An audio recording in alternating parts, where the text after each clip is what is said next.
Hello दोस्तों, welcome to my YouTube channel study girl Shruti. देखिए, मैं आज लोग को अब क्लास 10th का बायोलॉजी का पार्ट 3 बताने जा रही हूँ। इसका आज का टॉपिक है क्या? कृत्रिम वृक्क रुधिर अपवहन। आइए देखते हैं कृत्रिम वृक्क और रुधिर अपवहन क्या कह रहा है। देखिए, इसमें बोल रहा है उत्तरजीविका के लिए वृक्क जौ अंग है। मतलब जो उत्तरजीविका होती है उसके लिए क्या ये जीव व वृक्क जौ अंग है।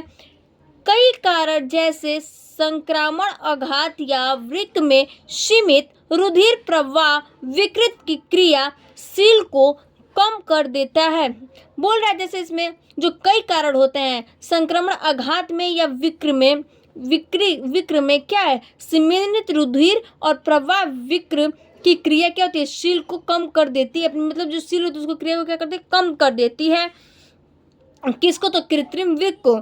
इससे शरीर में विषैले अपशिष्ट पदार्थ संचित रह जाती है। बोला जो इसमें शरीर में विषैला अपशिष्ट पदार्थ होता है वो क्या होता है शरीर में क्या होता है संचित रह जाता है, जिनसे मृत्यु भी हो सकती है। यानी कि जिनसे क्या होता है मृत्यु भी, यानी कि क्या होती है मृत्यु भी हो सकती है। शरीर में एकत्रित व्यर्थ उत्सर्जी पदार्थ को कृत्रिम वृक्क को सहायता से वृक्क करने की रुधिर अपवहन कहते हैं। बोला जो शरीर में एकत्रित व्यर्थ उत्सर्जी पदार्थ है उसकी कृत्रिम वृक्क को क्या कहते हैं सहायता से वृक्क करने से क्या होता है रुधिर अपवहन हो जाता है। उसको क्या हम लोग बोलते हैं रुधिर अपवहन कहते हैं। अब देखिए जैसे इसी में है अपवहन मशीन को। जैसे में देखिए बोल रहा है अपवहन मशीन को कृत्रिम वृक्क कहते हैं। और जैसे बोल रहा है कृत्रिम वृक्क में रुधिर को सेलोफेन की झिल्ली से संबंधित नलिकाओं द्वारा प्रवाहित करते हैं। जैसे में अपवहन तरल प्रवाहित नलिकाओं के बाहर अपवहन तरल प्रवाहित होती है। बोल रहा है यह झिल्ली यूरिया यूरिक अम्ल आदि के लिए पारगम्य होता है। बोल रहा है यह जो यूरिया झिल्ली होती है वो अम्ल के क्या होती है पारगम्य होता है। देखिए आप लोग का नेक्स्ट टॉपिक है पादपों में उत्सर्जन। देखते हैं पादपों में उत्सर्जन क्या है। प्राणियों की भांति पादप भी अपशिष्ट उत्पादों का उत्सर्जन करते हैं। जो प्राणी की भांति होती है वो पादप में क्या होते हैं अपशिष्ट पदार्थ होते हैं और जो उत्पादों का क्या करते हैं उत्सर्जन करते हैं। पादपों में अपशिष्ट पदार्थ का उत्सर्जन निम्न प्रकार से होता है। तो ये देखते हैं कौन कौन सा प्रकार है। तो पहला देखते हैं, पहला है आप लोग का गैसीय अपशिष्ट उत्पाद। यानी गैसीय अपशिष्ट उत्पाद के बारे में हम लोग पढ़ेंगे। पादपों में अपशिष्ट उत्पादों का निष्कासन पत्ती पर उपस्थित रंध्रों और तनों पर उपस्थित घात रंध्रों द्वारा होता है। बोल रहा है जो पादपों का अपशिष्ट उत्पाद होता है वो निष्कासन पत्ती पर होता है उपस्थित होता है और रंध्रों के तनों पर उपस्थित होता है। इसकी क्या घात और रंध्रों द्वारा क्या होता है ये होता है। इसी को हम लोग क्या बोलते हैं ये गैसीय अपशिष्ट पदार्थ कहते हैं। जैसे में ये गैसीय अपशिष्ट में है CO2 यानी कार्बन डाइऑक्साइड तथा O2 यानी कि ऑक्सीजन में क्या होते हैं गैसीय अपशिष्ट उत्पाद किसमें होते हैं तो कार्बन डाइऑक्साइड में और ऑक्सीजन में होते हैं।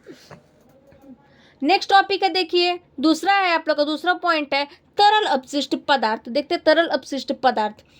पादपों में श्वसन के दौरान वाष्पोत्सर्जन की प्रक्रिया द्वारा अधिक मात्रा में जल निष्कासित होता है। बोल रहा जो पादप में श्वसन के दौरान जो वाष्प उत्सर्जन होता है उसकी प्रक्रिया द्वारा क्या होता है अधिक मात्रा में जल का निष्कासित होता है। और कुछ पादपों में जल की निष्कासन रंध्रों से जल वाष्प द्वारा होता है और कुछ पादपों में जल रंध्रों से क्या होता है बूंदों के रूप में होता है। यानी कि जो तरल पदार्थ उत्पाद होता है जो तरल पदार्थ अपशिष्ट होता है वो क्या होता है बूंदों के रूप में होता है। यानी कि जल रंध्रों के रूप में और जो बूंद होते हैं जल के उन लोग के क्या रूप में होता है। इसी को हम लोग क्या बोलते हैं तरल अपशिष्ट पदार्थ कहते हैं। नेक्स्ट है देखिए आप लोग का तीसरा पॉइंट है ठोस अपशिष्ट उत्पाद। देखते हैं हम लोग ठोस अपशिष्ट उत्पाद के बारे में। ठोस अपशिष्ट उत्पाद क्या कह रहा है। कुछ अपशिष्ट उत्पाद पौधों से गिरने वाली वृक्ष की झाल में भी संचित रहते हैं। बोल रहा है जो अपशिष्ट उत्पाद होती है पौधों का, वो गिरने की अपेक्षा वृक्ष में क्या होती है, झाल की संचित रहते हैं, और पादप अन्य ठोस अपशिष्ट पदार्थों को आसपास की मृदा में उत्सर्जित करते हैं। पहले बोल रहा है कि जो इसकी पादप होता है, अन्य ठोस होता है, उसको अपशिष्ट पदार्थों का क्या आसपास की वृक्ष में क्या होता है, मृदा में क्या होता है, उत्सर्जित करते हैं।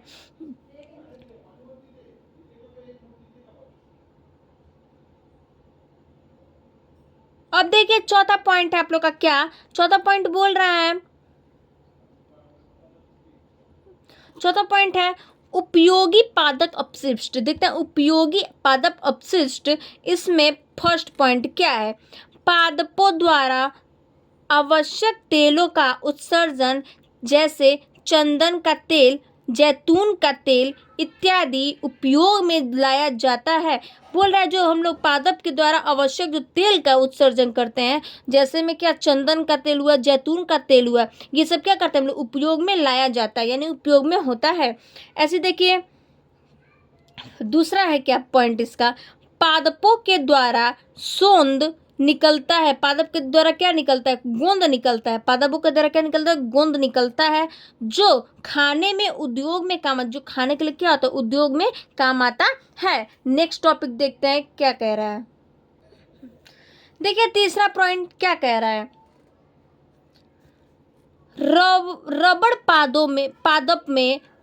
रबड़ पादप से प्राकृतिक रबड़ प्राप्त किया जाता है। बोल रहा है जो रबड़ पादप होता है वो किससे प्राप्त किया जाता है, तो प्राकृतिक रबड़ से प्राप्त किया जाता है, जिसका उपयोग टायर उद्योग, गुब्बारे, डॉक्टर के दस्ताने आदि बनाने में किया जाता है। मतलब बोल रहा है जिसका उपयोग टायर से और किससे, टायर से और गुब्बारे के, यानी गुब्बारे डॉक्टर के और जो डॉक्टर का दस्ताना होता है उससे वो क्या होता है, हम लोग बनाने में इसको उपयोग करते हैं। लास्ट है आप लोग का पांचवा पॉइंट, रेजिन का उपयोग वर्निश बनाने में किया जाता है। मतलब जो हम लोग रेजिन होता है, जो रेजिन वो किसका होता है, तो जैसे रेजिन जो है उसका उपयोग हम लोग वर्निश होता है ना, वर्निश बनाने में क्या करते हैं हम लोग, इसका उपयोग करते हैं। Thank you. चलिए फिर तक हम लोग अगले वीडियो में।